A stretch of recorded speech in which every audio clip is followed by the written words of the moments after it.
लोकतंत्र के इस महापर्व में ग्रामीण मतदाताओं की अच्छी खासी संख्या मतदान केंद्रों पर दिखाई दे रही है। ग्रामीण क्षेत्रों में मतदाताओं की लंबी लंबी कतारें देखी जा सकती हैं। वहीं शहरी इलाकों में कम वोटिंग परसेंटेज होने और लोग घरों से बाहर नहीं निकलने की जो शिकायतें होती हैं वो यहाँ टूटती हुई नज़र आ रही हैं। राजधानी रांची के थोड़ी दूर पर टाटी सिलवे के बूथ संख्या 170 की, और ये आप देख सकते हैं लंबी कतारें, लगभग 3 से 4 घंटे तक लोग लाइन में लगे हुए हैं और लाइन में लगकर यहाँ पर अपनी अपनी बारी का इंतज़ार कर रहे हैं कि कैसे उनकी बारी आए और वो लोकतंत्र के इस महापर्व में अपनी भागीदारी निभाएं। ये तस्वीरें आप देखकर बता सकते हैं कि किस तरह से लोग लोकतंत्र को मजबूत करना चाहते हैं। किस आधार पर इस पर वोट कर रहे हैं आप बताइए किस आधार आप बताइए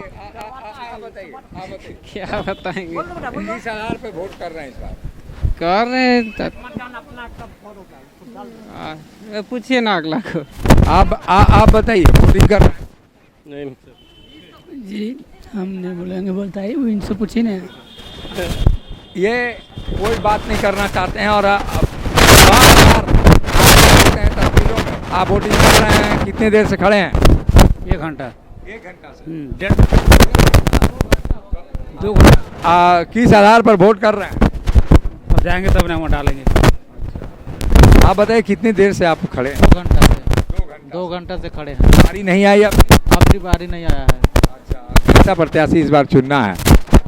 वो तो मेरा अंदर में है, वो चुनेंगे हम। अब तो परिवर्तन करना बहुत जरूरी है।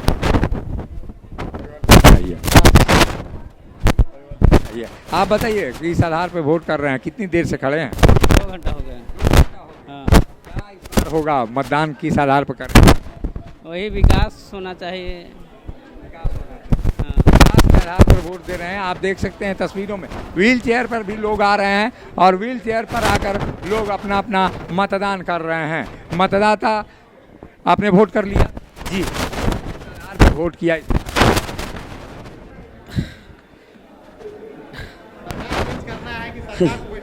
नहीं देश को मजबूत हो और बस देश को मजबूत करने के लिए वोट कर रहे हैं। और वोटिंग आप देख सकते हैं तस्वीरों में, ये तस्वीरें हैं जहाँ पे लोकतंत्र को मजबूत करने के लिए लोग व्हील चेयर तक का सहारा ले रहे हैं और व्हील चेयर पर आकर वोटिंग कर रहे हैं। वोटिंग कर लिया? नहीं सर, वोटिंग करने के लिए जा रहे हैं। कितनी देर से खड़े हैं लाइन? 2-3 घंटा से सर। 2-3 घंटा से। जी सर। ऐसा प्रत्याशी इस बार चुनना है?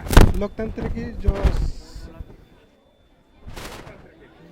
लोकतंत्र के लिए प्रत्याशी चुनना। आपने वोटिंग कर नहीं किया अभी सर। कितना देर से खड़े हैं? लगभग 7 बजे आए।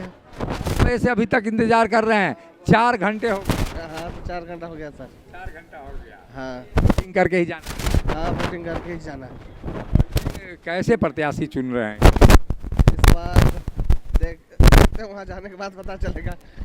ईवीएम के पास जाने के बाद पता चलेगा। और मतदाता ये लंबी कतारें आप देखकर अंदाज़ा लगा सकते हैं। दूसरी ओर महिलाओं की भी संख्या यहाँ अच्छी खासी है और महिलाएं भी यहाँ वोटिंग कर रही हैं।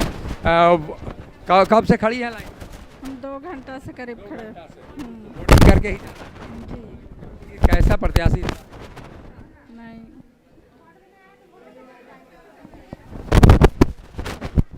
कितनी देर से खड़ी है लाइन?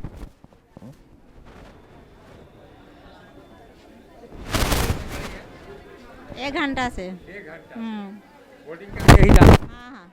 लोकतंत्र यही मजबूत होता है और यही आप देख सकते हैं तस्वीरों में कि लंबी कतारें किस तरह से गवाही दे रही हैं कि लोकतंत्र को मजबूत करने के लिए ग्रामीण महिलाएं अपनी अपनी कार्य को समाप्त करके यहाँ पर मतदान करने के लिए आई हैं। और कई तो सुबह से ही मतदान करने के लिए लाइन में खड़ी हैं। लगभग 3 से 4 घंटे लाइन में रहने के बावजूद उनके सब्र का बांध नहीं टूट रहा है। और लोकतंत्र शायद यही कहानी कहता है कि शहरी मतदाताओं को ग्रामीण मतदाताओं से निश्चित रूप से प्रेरणा लेनी चाहिए और ये प्रेरणा लोकतंत्र को कहीं ना कहीं मजबूत करेगा। ऐसे में ये कहा जा सकता है कि ग्रामीण मतदाताओं के उत्साह को देखकर कह सकते हैं कि लोकतंत्र शायद यहीं मौजूद महसूस होता है और लोकतंत्र यहीं मौजूद होता है और मजबूत भी होता है। सहयोगी संजय के साथ अशोक कुमार, मुखर संवाद, टाटी सिल्वे, रांची। मिनी लंदन मैक्लुस्कीगंज प्रकृति की गोद में बसा ड्रीम डेस्टिनेशन आपका कर रहा है इंतजार। आइए अपने यादगार लम्हों को बिताइए ड्रीम डेस्टिनेशन में। राजधानी रांची से महज 50 किलोमीटर दूर आपका अपना ड्रीम डेस्टिनेशन। जब टूटती है आस, जब थकती है सांस, जब रूठते हैं अपने, मुंह मोड़ता है जमाना, जब अंगड़ाई लेता है संकल्प, फिर बनती है कहानी, बनते हैं अनमिट निशान। देखिए मेरे साथ संघर्ष की दास्तां।